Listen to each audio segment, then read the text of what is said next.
اعوذ باللہ من الشیطان الرجیم بسم اللہ الرحمن الرحیم اللہم صلی علی محمد وآل محمد وعجل فرجهم.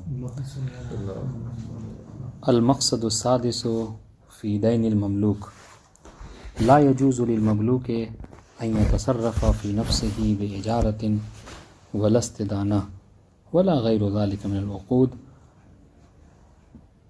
ولا بما في يده ببيع ولا هبة إلا بإذن سيده ولو حکم له بملکه. آج کی گفتگو ہماری جو ہے وہ دین مملوک کے متعلق ہے، یعنی عبد و اما جو معاملات وغیرہ کرتے ہیں، خاص طور سے ان کے جو دجون ہوتے ہیں ان کے متعلق گفتگو ہے. تو سب سے پہلے یہ گفتگو آئے گی ہی اس وقت کیونکہ اصل میں اختلاف ہے علماء کے درمیان میں کہ عبد جو ہے وہ مالک ہوتا ہے یا نہیں ہوتا. ٹھیک ہے، ہاں. تو مشہور یہ ہے کہ عبد جو ہے وہ مالک نہیں بنتا، بلکہ جو بھی چیز اس کو تحت تصرف آتی ہے، جو بھی چیز اس کی ہوتی ہے دراصل اس کے مالک کی ہوتی ہے. بلکہ جنہوں نے ملکیت کا قول کہا بھی ہے، جو ملکیت کے قائل بھی ہیں، وہ بھی کہتے ہیں کہ ملک جو ہے اس کا ملک متزلزل ہے، یعنی جب بھی مالک چاہے اور سید چاہے، اس کا آقا چاہے تو اس کے ملک کو اپنے کنٹرول میں لے سکتا ہے.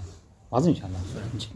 تو اس حوالے سے کہہ رہے کہ گرچہ ہم اس بات کا حکم، اس بات کے قائل ہو جائیں، اگر ہم اس بات کے قائل نہیں ہوتے کہ عبد جو ہے وہ یعنی مالک بنتا ہی نہیں ہے، ٹھیک ہے، بلکہ اس کے جو کچھ ملکیت ہوتی ہے وہ سب کے سب اس کا مالک ہی ہوتی ہے، تو پھر یہ بحث ہی نہیں آئے گی. دراصل یہ مسئلہ کب ہے کہ جب ہم اس بات کے قائل ہو جائیں کہ عبد مالک بنتا ہے. ٹھیک ہے.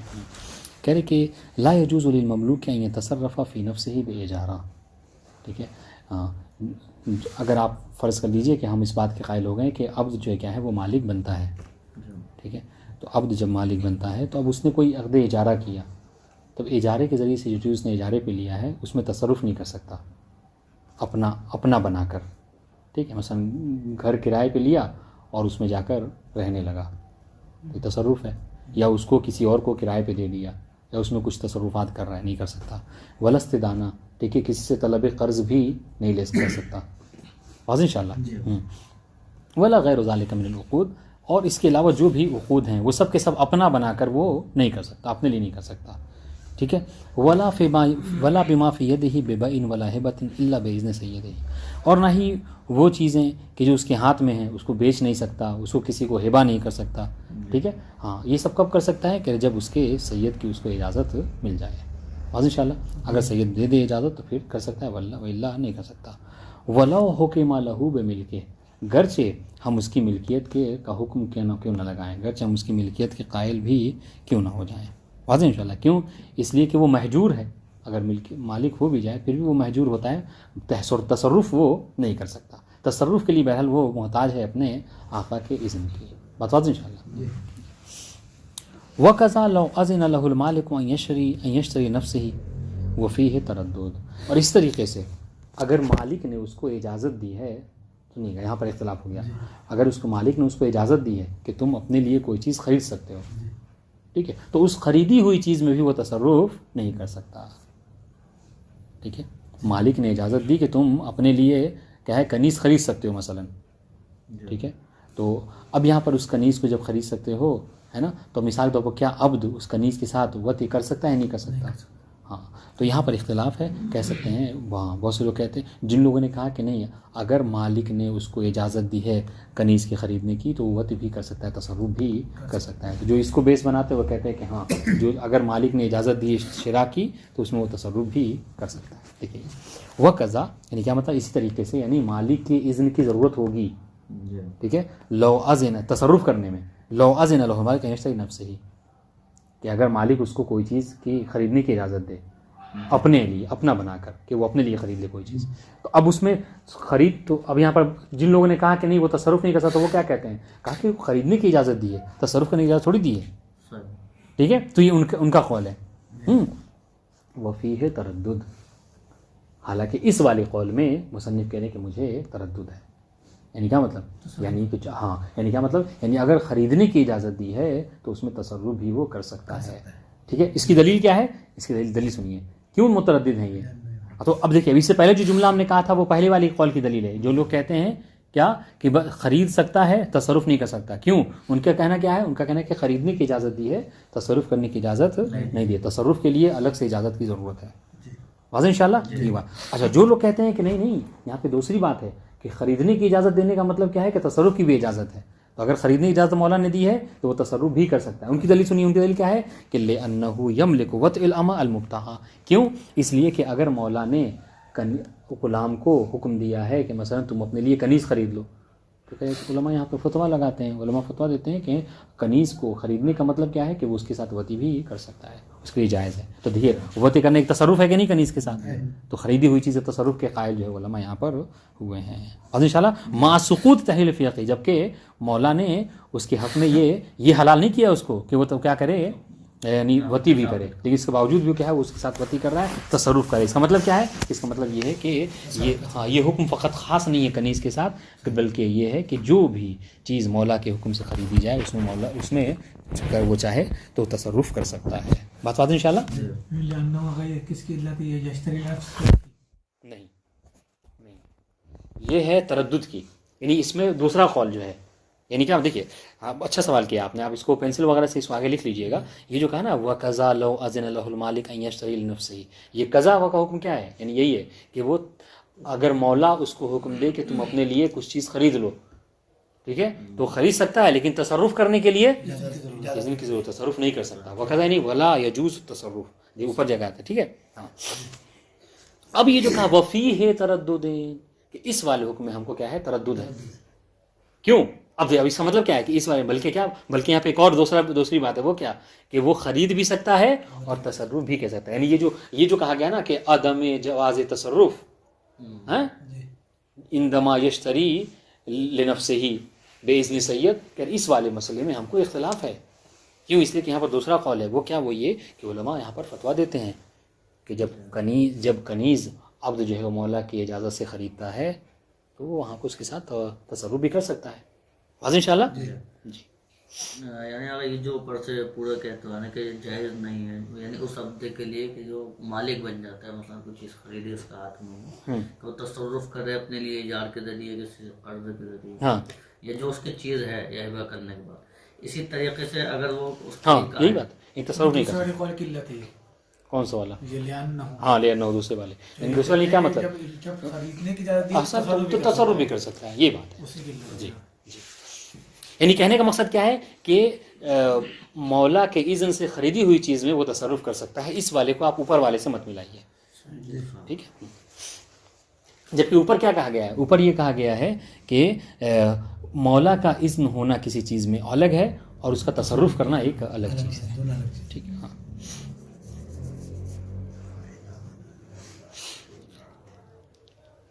واضح انشاءاللہ جی. وَقَضَى لَوْ أَذِنَ لَهُ الْأَفْنُ ہو گیا یہ. فَإِنْ أَذِنَ لَهُ الْمَالِكُ فِي الْإِسْتِدَانَةِ. سنیے گا اب اگر مالک نے اس کو اجازت دی ہے کس کی؟ قرض لینے کی، ٹھیک ہے. تو كَانَ الدَّيْنُ لَازِمًا لِلْمَوْلَى، ٹھیک ہے. ابھی اگر اس نے جا کر قرض بھی لے لیا تو اب چونکہ قرض ہم نے کیا کہا کہ وہ طلب قرض نہیں کر سکتا مگر کس سے؟ مالک کی اجازت سے. مالک نے کیا کیا؟ اذن دیا کہ جاؤ میرے لیے قرض لے کے آؤ، ٹھیک ہے. عبد گیا، اس نے جا کر کسی سے قرض لے لیا، تو اب اس قرض کی بھرپائی کرنا، اس کو چکانا، اس کو واپس کرنا کسی ذمہ داری ہے؟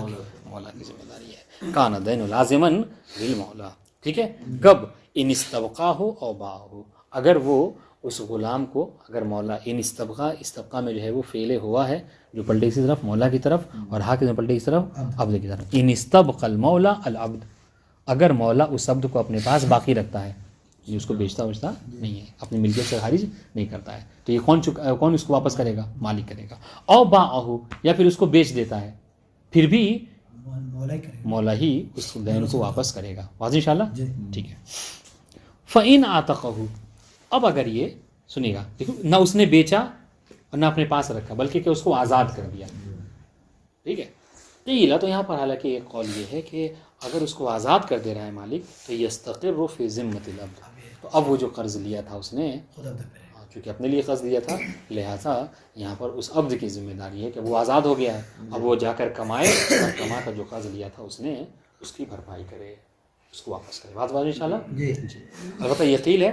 وقیل بل یکون باقٍ فی الذمہ، اس کے مقابلے میں ایک دوسرا قول ہے کہ نہیں، چونکہ مولا نے کہا تھا اس کو قرض لینے کے لیے تو مولا کی وجہ سے اس نے لیا تھا، مولا کہنے پر لیا تھا، لہٰذا اب بھی گرچہ وہ آزاد ہو گیا ہے لیکن اب بھی مولا ہی کی ذمہ داری ہے کہ وہ اس قرض کی ادائیگی کرے. بات واضح انشاءاللہ. وَهُوَ أَشْهَرُ الرِّوَایَتَیْن، اور یہی جو یہ کہ مولا ہی کے ذمے ہے اس کی، یہ دو روایتیں ہیں اور ان دو روایتوں میں جو علماء میں مشہور ہے وہ روایت وہ یہی، یعنی علماء نے اسی روایت پر عمل کیا ہے. کون سے؟ کہ آزاد کرنے کے بعد بھی مولا ہی کی ذمہ داری ہے کہ قرض کی ادائیگی کرے. ٹھیک ہے، چونکہ جب اس نے قرض دیا اس وقت تو بہرحال اس کے کہنے پر ہی اس نے قرض لیا تھا. ٹھیک ہے، چونکہ یہاں پہ ہو سکتا ہے یہ بات کہی جا سکتی ہے کہ اگر اس کو یہ پتا ہوتا کہ ہم کو قرض واپس کرنا ہے تو وہ قرض ہی نہ لیتا. ٹھیک. اب آئیے وَلَوْ مَاتَ الْمَوْلَى كَانَ الدَّيْنُ فِي تَرِكَتِهِ. اب آپ دوسرے والے قول کی بنا پر بات چل رہی ہے کیا کہ اب مولا ہی کو وہ دین مولا کے ذمہ ہے. اب اگر مولا کی موت ہو جاتی ہے ٹھیک ہے تو كَانَ الدَّيْنُ فِي تَرِكَتِهِ، تو وہ جو دین ہے وہ مولا کے ترکے میں سے ہوگا، یعنی کہ اب اس کے ترکے میں سے اس کی ادائیگی کی جائے گی، چونکہ دین کے متعلق ہے کہ وہ اصل ترکہ سے ادائیگی اس کی ہوتی ہے. ٹھیک ہے. وَلَوْ كَانَ لَهُ غُرَمَاء، اب اگر اس کے ترکے میں بہت سارے وہ ہیں یعنی قرض جس سے ان سے لے رکھا ہے مولا نے، ٹھیک ہے، 2-4 ہیں مثلا جن سے باقاعدہ مولا نے قرض لے رکھا تھا، 2 لوگ ہیں، اور ایک وہ ہے کہ جس سے قرض جو ہے کیا ہے غلام کے وسیلے سے لیا تھا مولا نے، تو اب 2 مولا کے اور ایک یہ غلام والے، تو 3 جو کہ اس کے غرما کہے جائیں گے. وَلَوْ كَانَ لَهُ غُرَمَاء كَانَ غَرِيمُ الْعَبْدِ كَعَهْدِهِمْ. تو یہ غریم عبد کو آپ ہٹا کے نہیں اس کو شمار کر سکتے بلکہ وہ بھی سمجھ لیجئے مولا ہی کے کا ایک قرضدار ہے. مطلب انشاءاللہ جی. تو اب اس کے ترکے کو 3 غرما میں تقسیم کیا جائے گا، تینوں کو دیا جائے گا اپنے قرض کے حوالے سے. واضح انشاءاللہ. وَإِذَا أَذِنَ لَهُ فِي التِّجَارَةِ. ٹھیک ہے. اب آئیے ہم نے کہا تھا کہ وہ تجارت وغیرہ بھی مولا کے اذن سے ہی کرے گا. ٹھیک ہے. اب اگر مولا نے اس کو تجارت کی اذن دیا، اور اذن کے بارے میں آپ جانتے ہیں اس باب میں عام طور سے کہا جاتا ہے اذن جو ہے معاملے سے پہلے ہے اور اجازت جو ہے معاملے کے بعد ہے. ٹھیک ہے. ہاں، تو مولا نے پہلے ہی اس کو کہا کہ میری طرف سے تمہیں ہم جو اردو والی اجازت ہے ٹھیک ہے کہ تم تجارت وغیرہ کر سکتے ہو. تو اب سنیے، اب جو اس نے اجازت دی ہے ٹھیک ہے تو یہاں پر اب یہ نہیں کہ بس وہ دی ہے تو اب چاہے جیسی مرضی جو تجارت کرنا چاہے کر سکے، نہیں، بلکہ اختصر علی موضع الاذن. ٹھیک ہے. تو اس کو اختصار کرنا ہے، انحصار کرنا ہے موقع اذن کے اوپر، موضع اذن کے بنا. اگر کہا ہے کہ نجف میں بزنس کرنا ہے مثلا تجارت کرنی تو نجف میں ہی تجارت کرے گا. ٹھیک ہے. اگر یہ کہا ہے کہ ساگ سبزی کی کرنی ہے تو ساگ سبزی ہی کی کرنی ہے مثلا. کہنے کا مقصد کیا ہے کہ جیسی اجازت ہے اردو والی اسی کے حساب سے وہ عمل بھی کرے گا. ٹھیک ہے. فَلَوْ أَذِنَ لَهُ بِقَدْرٍ مُعَيَّن، اگر اس کو مقدار معین کہا گیا کہ تم مثلا کیا ہے 5 لاکھ تک کے بزنس کر سکتے ہو، تجارت کر سکتے ہو، کوئی موبائل مثلا کیا ہے 5 لاکھ تک کے خرید سکتے ہو، ٹھیک ہے، تو 6 لاکھ کا موبائل نہیں خرید سکتا. ٹھیک ہے. لم یزد ہو تو اس سے اضافت وہ نہیں کر سکتا. واضح انشاءاللہ. جی.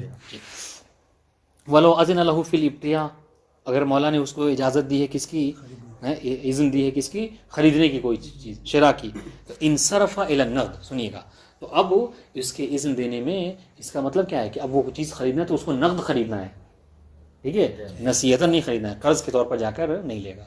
اب آپ کہیں گے کہ نہیں مولا نے تو کہا نہیں ہے کہ نقد ہی خریدو، وہ نصیحتاً بھی لے سکتا ہے، ادھار بھی لے سکتا ہے. تو کہا کہ نہیں، یہاں پر انصراف، اطلاق کا ایک انصراف ہوتا ہے، اور انصراف کیا ہے؟ معاملہ نقدیہ کے اوپر. بات واضح انشاءاللہ. جی. وَلَوْ أَذِنَ لَهُ وَلَوْ أَذِنَ الْمَوْلَى لِلْعَبْدِ فِي الْإِبْتِيَاءِ فِي الشِّرَاءِ انصرف. ٹھیک ہے. الْإِذْنُ إِلَى النَّقْدِ، تو اس اطلاق کا انصراف ہوگا کس پر؟ نقد کے اوپر، کہ وہ معاملہ نقدیہ کرے. واضح انشاءاللہ. وَلَوْ أَطْلَقَ لَهُ النَّسِيَّةَ، اطلق یعنی اجاز لہو، اور اگر مولا نے اس کو اجازت دی ہے کس کی؟ نسیہ کی، ادھار کی، کہ تم جاؤ تو کیا ہے ادھار بھی سامان لے سکتے ہو، نصیحت لے سکتے ہو. کان ثمن فی ذمۃ المولا، یہاں پر بھی وہ جو ادھار لے کر آیا ہے تو اس کو اس کی بھرپائی کون کرے گا؟ مولا ہی کے ذمے ہے. واضح انشاءاللہ. ولو تلف الثمن وجب علی المولا عوضہ. اب آئیے، اب وہ گیا خریدنے کے لیے ٹھیک ہے، اور جو ثمن ہے اس کی وہ کیا ہے؟ وہ تلف ہو گئی تجارت کے لیے. تو اب اس کے اب وہ جو ثمن تلف ہو جا رہا ہے، برباد ہو جا رہا ہے، تو اس کی بھی ادائیگی، اس کا بھی بدلہ کون دے گا؟ وہ مولا ہی دے گا. واضح انشاءاللہ. البتہ یہاں پہ ثمن کلی لیجئے، ٹھیک ہے. اگر ثمن کلی مثلا کیا اس نے کہا تھا تجارت کرو جا کے, وہ کیا ہے وہ گیا اور جا کر کہا کہ موبائل دو میں تمہیں 5 لاکھ دینار لوں گا. اب وہ 5 لاکھ دینار وہ اپنے جیب میں نہیں رکھے ہوئے کہ یہ 5 لاکھ دینار, بلکہ کیا ہے 5 لاکھ دینار دوں گا, کوئی بھی 5 لاکھ دینار دے سکتا ہوں. ٹھیک ہے, اور وہ 5 لاکھ اس کے جیب میں سے گر چکا تھا مثلا, ٹھیک ہے, یا تلف ہو گیا تھا, چوری ہو گیا تھا. تو اب بہرحال جو 5 لاکھ کا وہ موبائل لے کر آیا ہے تو اس 5 لاکھ کی ادائیگی بہرحال مولا کے ذمہ ہے کہ وہ اس کو ادا کرے. ٹھیک ہے, ٹھیک ہے. وَإِذَا أَذِنَ لَهُ فِي التِّجَارَةِ لَمْ يَكُنْ ذَلِكَ إِذْنًا لِمَمْلُوكِ الْمَعْذُونِ. اب یہاں پر آپ فرض یہ کیجئے کہ یہ غلام جو ہے, اس غلام کے پاس ایک اور غلام ہے. اس سے پہلے ایک اور چیز فرض کرنی ہوگی کیا, کہ یہ اب کیا ہے وہ مالک بن سکتا ہے. صحیح ہے, یعنی ہم آپ اس بات کے قائل ہو گئے کہ عبد مالک بن سکتا ہے. اچھا, جب وہ مالک بن سکتا ہے تو اس نے کیا کیا, اپنے لیے بھی ایک غلام رکھ لیا. ٹھیک ہے, کہ میں زیادہ محنت نہ کروں, کچھ کام جو کہ اپنے غلام سے بھی کروا لوں مثلا. ٹھیک ہے, تو اب سنیے, اب ایک مولا ہے, سید ہے, اس کا ایک غلام ہے, اور اس غلام کا بھی ایک غلام ہے. واضح انشاءاللہ. اچھا, مولا نے کیا کیا, مولا نے اجازت دی, اذن دی, کس کو, غلام کو اپنے.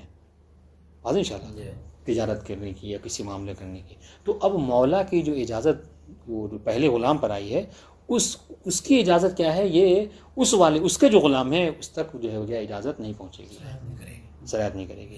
بات واضح انشاءاللہ. جی, یہ بات ہے. وَإِذَا أَذِنَ لَهُ فِي التِّجَارَةِ, یعنی اذا اذن المولا للعبد فی التجارہ, اگر مولا نے اپنے خاص غلام کو کیا ہے تجارت کی اذن دی ہے. ٹھیک ہے, تو لم یکن ذالک اذن لمملوک المعذون. واضح انشاءاللہ. تو یہ مولا کا اذن دینا معذون کے مملوک کی بھی اجازت یہ نہیں ہے, اس کی اذن نہیں ہے. واضح انشاءاللہ. کیوں, لافتقار التصرف فی مال الغیر الی صریح الاذن. اس لیے آپ یہ نہیں کہہ سکتے کہ ارے مولا نے تو بہرحال اس کو اجازت دی ہے, ٹھیک, اب یہ اس کا غلام ہے تو اس کو بھی اجازت ہو جائے. کہ نہیں, ایسا نہیں ہو سکتا. البتہ یہ دراصل اشارہ ہے اہل سنت کے ایک قول کی بنا پر. اہل سنت کہتے ہیں کہ اگر مولا اپنے غلام کو اجازت دیتا ہے تو اس غلام کا کوئی غلام ہے تو گویا کہ اس کے حق میں بھی وہ اجازت ہے. تو اب اسی ایک اجازت کی بنا پر, اسی ایک اذن کی بنا پر اس غلام کا غلام بھی چاہے تو معاملہ کر سکتا ہے. حاضر انشاءاللہ. تو کہہ رہے کہ نہیں, چونکہ یہ ایک طرح کا کیا ہے تصرف ہے, اور تصرف کے لیے کیا ہے, دوسرے کے مال میں تصرف کے لیے اذن سری ہونا ضروری ہے. یعنی کیا مطلب, یعنی صاف طور پر نام لے کر یہ کہا جائے کہ ہاں میں نے تمہیں فلاں کام کرنے کی اجازت دی ہے.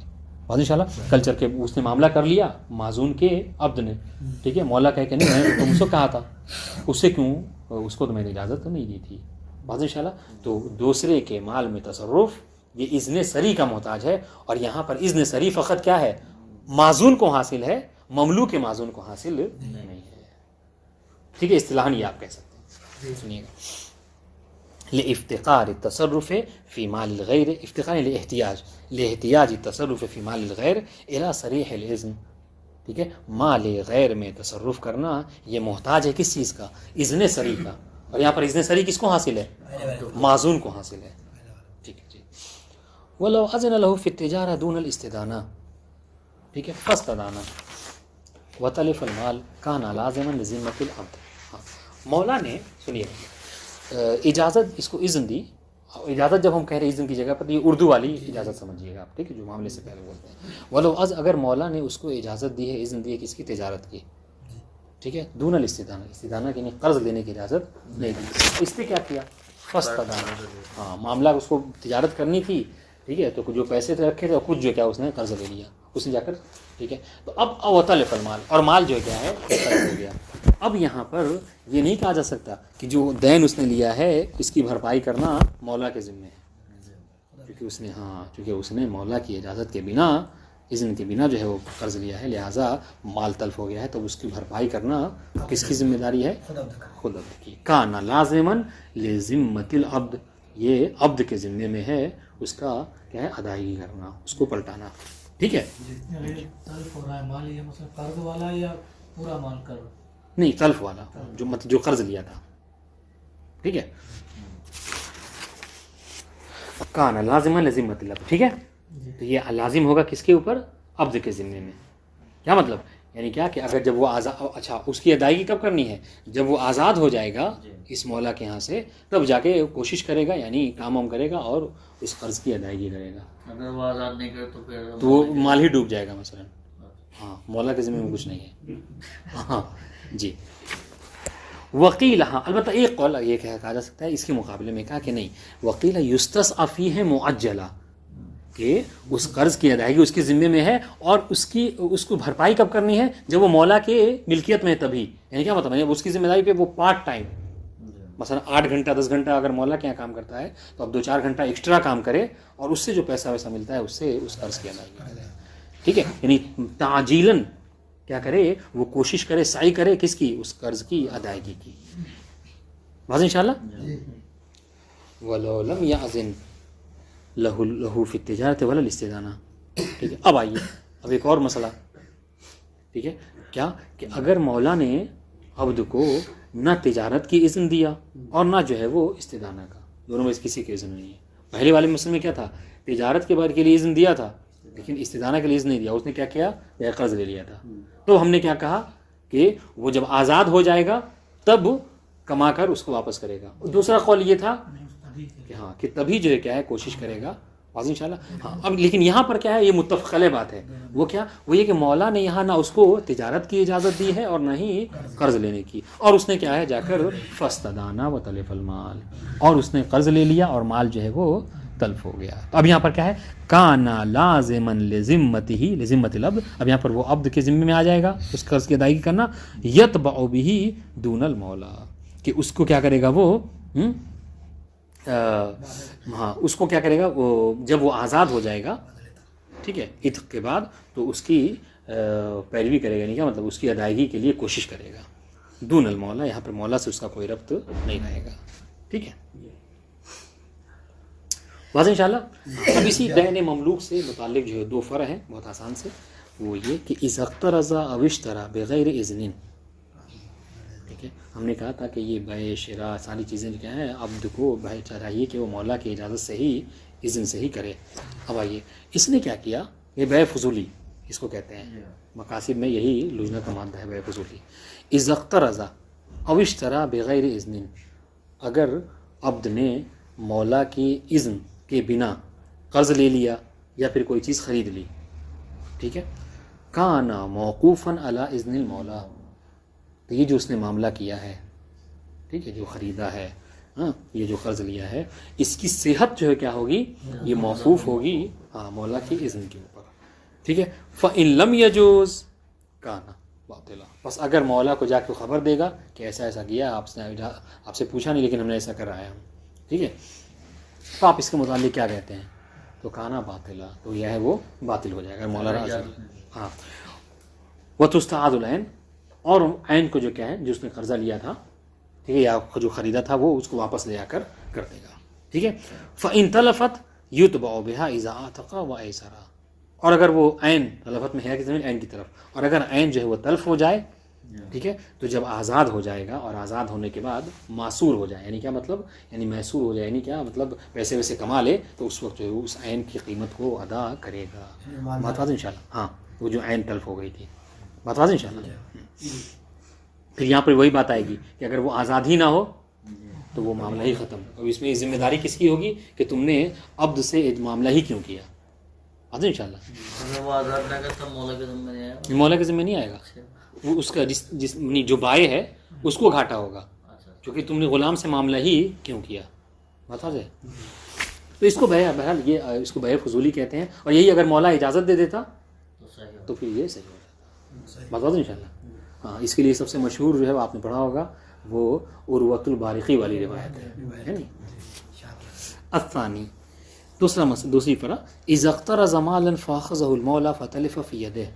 ہاں ٹھیک ہے, اس نے کوئی مال قرض لیا, ٹھیک ہے, اور مولا نے اس پیسے کو جو قرض لے کر آیا تھا وہ اس سے لے لیا غلام سے, اور لے کر مولا کے ہاتھ میں وہ پیسہ تلف ہو گیا. ٹھیک ہے, یعنی اس نے خرچ کر دیا ہے, اس کے ہاتھ سے چوری ہو گیا بہرحال. اب یہاں پر سنیے گا, کان المقرض بالخيار بین مطالبۃ المولا وبین اتباع المملوک اذا اعتق وایسر. اب یہاں پر جس نے قرض دیا تھا مقرض, اس کو اختیار ہے, چاہے تو ڈائریکٹ مولا سے مانگ سکتا ہے, اس لیے کہ تلف بہرحال اسی کے یہاں ہوا ہے, یا پھر یہ ہے کہ اگر یہ دیکھے کہ نہیں اس نے قرض تو دیا ہے غلام کو تو وہ غلام سے ہی لے گا, اگر اس بات کو آپ مطلب مد نظر رکھیں گے تو پھر کیا کرے گا، وہ اس کو چاہیے کہ وہ انتظار کرے جب یہ آزاد ہو جائے اور کمانے ومانے لگے، تب اس سے وہ اپنے قرض کی ادائیگی کر سکتا ہے، اپنی قرض کو واپس لے سکتا ہے۔ بات واضح انشاءاللہ؟ یہاں پر اجازت فرض کریں گے یا نہیں؟ کیا ہے کہ اجازت؟ دوسرے والے مذہب میں مولانا نے اجازت دی ہے یا ہاں نہیں؟ تو یہ تو اجازت فعلی ہو گئی، مطلب جو قرض لے کر آیا اور اس نے لے لیا، اس کو لے کر خود خرچ کر دیا، تو یہاں تو یہ تو مطلب ہے بات ہی نہیں ہے کہ وہ قرض باطل ہوئے، نہیں کہہ رہے ہیں کہ اب وہ پیسے کی ادائیگی کون کرے گا، سمجھ رہے ہیں؟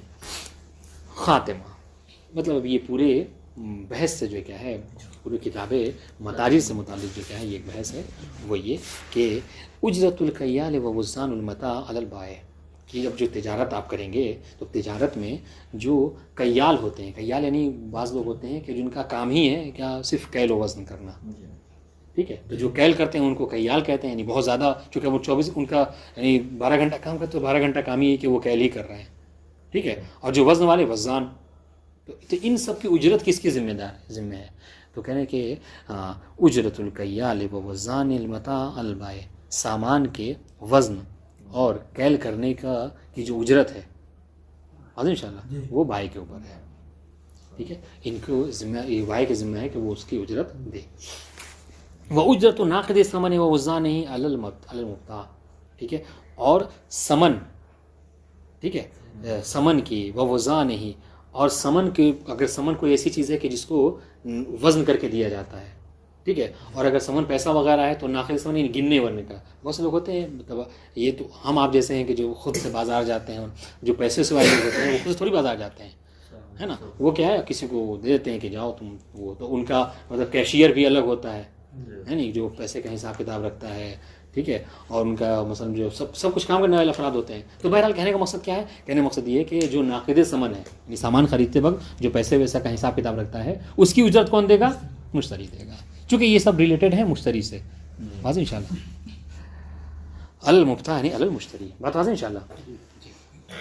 وَأُجْرَةُ بَائِعِ الْأَمْتِعَةِ عَلَى الْبَائِعِ وَمُشْتَرِيهَا عَلَى الْمُشْتَرِي، اسی طریقے سے اب ادھر بھی فرض کر لیجئے کہ ہر کوئی اپنا سامان خود نہیں بیچتا ہے، بلکہ بہت سے جو پیسے بڑے بزنس مین ہوتے ہیں وہ کیا کرتے ہیں، اپنے سامان، ٹھیک ہے، دکان ان کی ہوتی ہے، مگر کیا ہے وہ اپنے یہاں پہ افراد رکھتے ہیں، ٹھیک ہے، تو جو بیچنے کے اوپر جو بیچنے والے ہوتے ہیں، ٹھیک ہے، کسی اور کے مال کو، تو ان کی اجرت کون دے گا، کہہ رہے بائع دے گا، ٹھیک ہے، اور خریدنے والے جو خریدنے گیا ہے اس کی اجرت کون دے گا، مشتری دے گا۔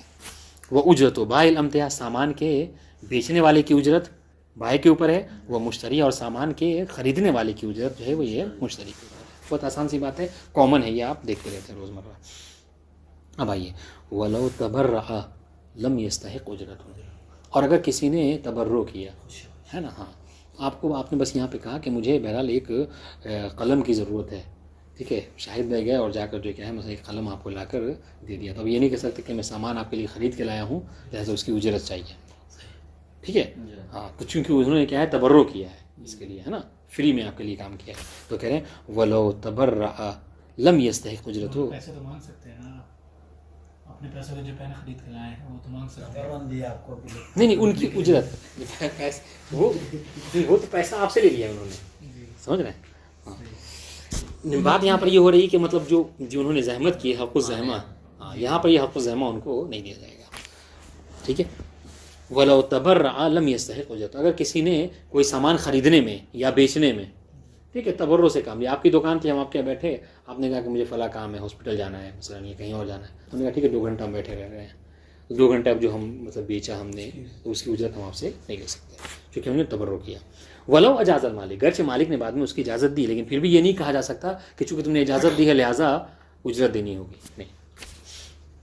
وَإِذَا بَاعَ وَاشْتَرَى فَأُجْرَةُ مَا يَبِيعُ عَلَى الْعَامِلِ بِبَيْعِهِ وَأُجْرَةُ الشِّرَاءِ عَلَى الْعَامِلِ بِالشِّرَاءِ، ٹھیک ہے، اگر کسی شخص نے، ٹھیک ہے، کسی کے مال کو بیچا ہے، ٹھیک ہے، اور کسی کے مال کو خریدا ہے، ٹھیک ہے، تو جس کے مال کو بیچا ہے وہ اس کی اجرت دے گا، جس کے نہیں بائع، اور جس کے مال کو خریدا ہے مشتری اس کی اجرت دے گا، بات انشاءاللہ جی۔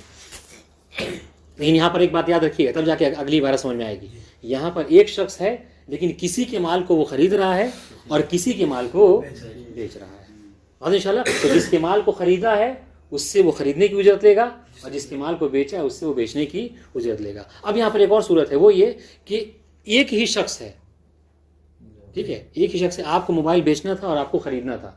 ہم کیا کریں, ہم بیچ میں واسطہ بن گئے کہ آپ کی طرف سے ہم نے ایجاب کر لیا اور آپ کی طرف سے قبول کر لیا, یعنی آپ کی طرف سے ہم نے خرید لیا, اب آپ کی طرف سے خرید لیا, آپ کی طرف سے بیچ لیا. تو کہہ رہے کیا ایسا ہو سکتا ہے؟ کہہ رہے نہیں, ایسا کوئی نہیں کر سکتا. ٹھیک ہے, دیکھیے یہ اگلی بات یہی ہے, ولا یتولاہم الواحد, اور ایک ہی شخص ان دونوں کی تولی, ٹھیک ہے, دونوں کو اپنے ذمے نہیں لے سکتا. یعنی کیا مطلب کہ ایک ہی شخص ہے, کسی کی طرف سے بیچ لے رہا ہے اور کسی طرف سے خرید لے رہا ہے, ایسا نہیں کر سکتا. کیوں؟ اس لیے کہ ایجاب و قبول ایک ہی طرف سے نہیں ہو سکتا. مطلب کہ وہی ایجاب بھی کرے, وہی قبول بھی کرے. بات واضح انشاءاللہ. یعنی الشخص الواحد لا يصح ان يكون دلالا في سلعة واحدة عن اثنين يبيعهما احدهما ويشتريهما لاحدهما. ٹھیک ہے, ایک ہی شخص سے کیا ہے, ایک ہی شخص کیا ہے, ایک کی طرف سے خرید رہا ہے, ایک کی طرف سے بیچ رہا ہے, ایسا نہیں ہو سکتا. وَإِذَا حَلَكَ الْمَتَاعُ فِي يَدِ دَلَّالٍ. اب آئیے مثلا اب یہاں پہ اصطلاح باقاعدہ استعمال کر لی انہوں نے کہ یہ سب کام جو کرتا ہے وہ دلال ہے, مثلا یہاں عربی میں عام طور سے بولا جاتا ہے. ٹھیک ہے, تو اگر کسی کو کوئی سامان بیچنا تو اس نے جا کر دلال کے ہاتھ میں دیا کہ یہ موبائل جو ہے وہ ہمیں بیچ دینا مثلا. ٹھیک ہے, تو اب یہ کیا ہے, یہ دلال کے ہاتھ میں یہ موبائل ایز اے امانت ہے. ٹھیک ہے, والامین لا یخون, اور یہ ہمارا قاعدہ ہے کہ امین جو ہے کیا ہے وہ خیانت کار نہیں ہوتا. کیا مطلب, یعنی یہ کہ اگر اس کے ہاتھ سے بلا تفرید کے, بلا افراد کی یہ چیز چلی جائے تو آپ اس کو ضامین نہیں ہونا دے سکتے. ٹھیک ہے, تو دلال کا بھی یہی صورت حال ہے. آپ نے کہا کہ یہ چیز میری بیچ دینا, اس نے کہا ٹھیک ہے رکھ دو میری دکان پہ, میرے پاس رکھ دو, جب کوئی ملے گا تو بیچ دوں گا. وَإِذَا حَلَكَ الْمَتَاعُ فِي يَدِ دَلَّالٍ, اگر دلال کے پاس میں یہ سامان جو کیا ہے وہ ختم ہو جائے, تلف ہو جائے, ٹھیک ہے, تو لم یضمنہ, تو دلال اس کا ضامین نہیں ہوگا, آپ اس سے جا کے پیسے نہیں مانگ سکتے. ٹھیک ہے, اور انشاءاللہ البتہ کب آگے بڑھانا ہوگا, اذا لم افرطا, ٹھیک ہے, ہاں, جب اذا لم یفرط, جب اس نے کوئی تفریط نہیں کی. ولو فرطا, ہاں, یا اگر اس کے بعد قوما ہے آپ کے ہاں, یہ غلط ہے, ہمارے میں ہے یہ غلط, اس کو کاٹ دیجیے تب نہیں. ورنہ اگر قوما ہونے کا مطلب کیا ہے کہ یہ واو وصلیہ پہلے والے سے ہے, ایسا نہیں ہے کہ نہیں کہ اب دیکھیے اگر قوما وہاں پہ روک کے پڑھیں تو کیسے عبارت ہوگی, یہ طریقے سے کہ اذا حلق المطاع فی دلال لم یزن ولو فرطا, چاہے اس نے تفرید کی ہو, افراد سے کام لیا ہو, پھر بھی وہ ضامن نہیں ہوگا. نہیں, یہ قانون ہے, ہمارا داری کے خلاف ہے. ہلکا امانت کے باب میں بھی ہے کہ اگر کسی آپ نے ہم کو کوئی چیز امانتاً دی ہے اور ہم نے اس کی حفاظت نہیں کی اور وہ چیز ضائع ہو جائے تو ہم اس کے ضامن ہیں. تو یہ اس بات والے سے ہے, ولو فرطا ضمنا, اگر اس نے تفرید کی ہے, افراد سے کام لیا ہے, واضح انشاءاللہ, تو وہ پھر ضامن ہوگا. کون؟ دلال. وَلِ اخْتَلَفَا فِي التَّفْرِيدِ كَانَ الْقَوْلُ قَوْلُ الدَّلَّالِ مَعَ يَمِينِهِ. اب آئیے, دلال کے ہاتھ میں تو وہ چیز تھی, یقیناً اس نے دیا ہے, لیکن کیا ہے بعد میں جس نے سامان دے رکھا تھا دلال کے پاس, اس کے میں اور دلال میں اختلاف ہو گیا. کس بارے میں؟ تفرید کے بارے میں. یعنی صاحب متاع یہ کہہ رہا ہے کہ نہیں اس نے جو ہے وہ افراط و تفرید سے کام لیا ہے, ٹھیک ہے, دلال کہہ رہا ہے کہ نہیں ہم نے افراط و تفرید سے کام نہیں لیا, جہاں پہ ہمارے ساری چیز رکھی تھی وہاں پہ یہ بھی رکھا تھا, پتہ نہیں کیسے آپ کی چیز چوری ہوگی میری نہیں ہوئی مثلا. تو اس وقت میں کس کے قول کو اپنائیں گے, کس کو ترجیح دیں گے؟ تو کان القول قول الدلال مع یمینہ, چونکہ یہاں پر بہرحال وہ منکر ہے, ہاں, وہ یہ کہہ رہا ہے کہ نہیں میں نے تفرید نہیں کی ہے, لہٰذا قسم کے ساتھ جو کیا ہے اس کو اس کی بات کو قبول کر لیا جائے گا. بس انشاءاللہ ما لم یکن بالتفریط بینہ, کب تک؟ جب تک اس کی تفرید کے اوپر کیا ہے کوئی دلیل بینہ نہ ہو. لیکن اگر وہ بینہ پیش کر دیں دو عادل شخص کو تو پھر وہ ضامن ہوگا. بس انشاءاللہ, یعنی یہاں پہ صاحب متاع کو بینہ پیش کرنا ہے. وقضا یعنی کیا مطلب, یہی والا حکم ہے. یعنی کیا مطلب, یعنی یہ کہ یمین کے ساتھ دلال کے قول کو اپنا لیا جائے گا, اور صاحب متاع کے لیے کیا ہے کہ وہ بینہ پیش کرے. کب؟ لو ثبت التفریط واختلف فی القیمہ, کہ تفرید کو تو قبول کر رہا ہے دلال کہ ہاں مجھ سے تفرید ہوئی ہے, لیکن کیا ہے آپ نے جو سامان رکھی تھا میرے پاس اس کی قیمت 50,000 ہے, اور یہ کہہ رہا ہے کہ نہیں جو سامان رکھا آپ کے یہاں وہ اس کی قیمت 1 لاکھ ہے. ہاں, دلال تو ضامن ہوگا, لیکن اب یہاں پر کیا کریں, کس کے قول کو اپنائیں گے؟ تو کہہ رہے ہیں ہم دلال کے قول کو اپنائیں گے قسم کے ساتھ. کیا مطلب, یعنی وہ قسم کھائے کہ اس کی قیمت جو کیا ہے 50,000 ہی تھی. بات واضح ہوئی. تو تفرید کو یہ لوگ قبول کر رہے ہیں, دلال بھی قبول کر رہا ہے کہ ہم نے افراط و تفرید سے کام لیا ہے, میں ضامن ہوں, لیکن مجھے جو چیز جو آپ کو پے کرنا ہے, دینا ہے, وہ 50,000 کی چیز ہے, آپ 1 لاکھ خامخواہ کہہ رہے ہیں. وہ کہہ رہے ہیں کہ نہیں ہم 1 لاکھ کی چیز تھی. اب اس کے اوپر کیا ہے, یہ وہ بینہ پیش کرے